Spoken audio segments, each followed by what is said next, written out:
Imagine trying to read a text where the letters seem to dance on the page.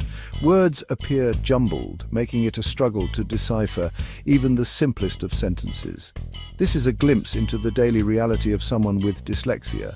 Dyslexia is not a matter of low intelligence or lack of effort.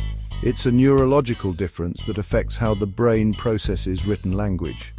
People with dyslexia often describe reading as a slow and laborious process. They might have to reread sentences multiple times to grasp their meaning.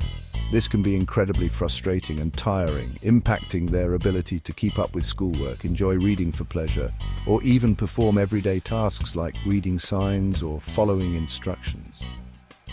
It's crucial to remember that people with dyslexia are just as intelligent as their non-dyslexic peers. They simply learn and process information differently. With the right support and understanding, individuals with dyslexia can thrive and achieve great things. One of the most persistent myths surrounding dyslexia is that it involves seeing letters backward. This is a misconception. Dyslexia is not a visual processing disorder, but rather a difficulty with phonological processing. Phonological processing refers to the brain's ability to recognize and manipulate the sounds of language. People with dyslexia often struggle to break down words into their individual sounds or phonemes. This difficulty makes it challenging to sound out words while reading and to spell words correctly while writing. For example, a child with dyslexia might have trouble hearing that the word cat is made up of the sounds /c/a/t/.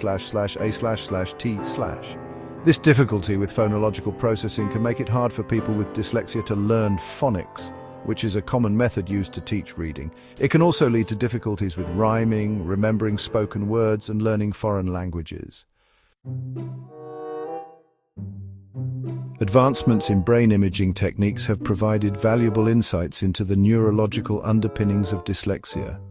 Functional magnetic resonance imaging, or fMRI studies, reveal that the brains of people with dyslexia function differently when they read. Typically, reading relies heavily on the left hemisphere of the brain, particularly an area known as the occipitotemporal cortex. In individuals with dyslexia, fMRI studies show less activation in the left occipitotemporal cortex during reading. Instead, there is often increased activity in the right frontal lobe, an area not typically associated with efficient reading. These findings suggest that the brains of people with dyslexia might be using a less efficient pathway for reading.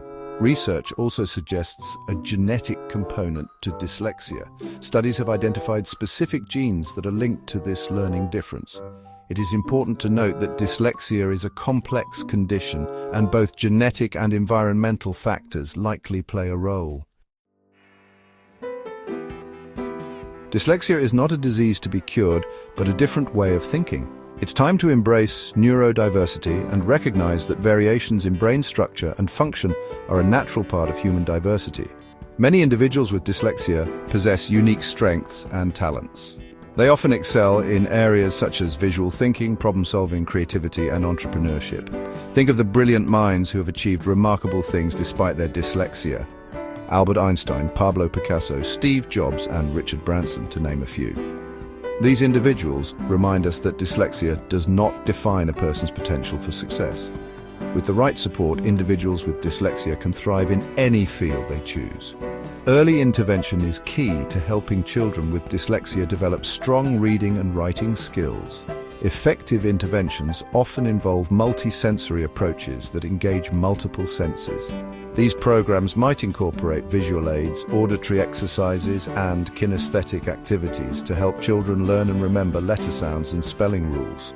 It's essential to create learning environments that are supportive and understanding of students with dyslexia.